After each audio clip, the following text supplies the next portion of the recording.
সর্বপ্রথম জান্নাতীদেরকে কি খাওয়ানো হবে জানেন? মাছের ভুনা কলিজা। মাছের ভুনা কলিজা পেয়ে জান্নাতীরা কোপায় ফেলবে, খাইতে খাইতে শেষ।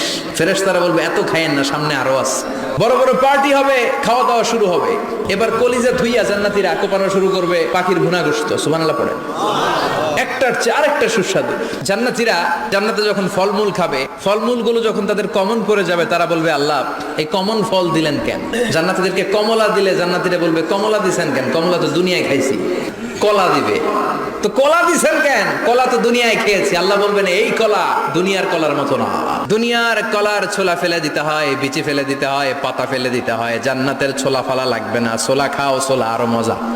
খাবারের পর্ব শেষ, এবার ড্রিঙ্কস এন্ড বেভারেজ। 4 ধরনের শরাব থাকবে আপনাদের জন্য। নাম্বার 1 মিনারেল ওয়াটার, বিশুদ্ধ পানি। নাম্বার 2 দুধের ঝর্ণা। নাম্বার 3 মধুর ঝর্ণা। নাম্বার 4 মদের ঝর্ণা। প্রাণ ভরে জান্নাতীরা এই মদ পান করবে। দুনিয়াতে মদ খাওয়া আমাদের জন্য হারাম।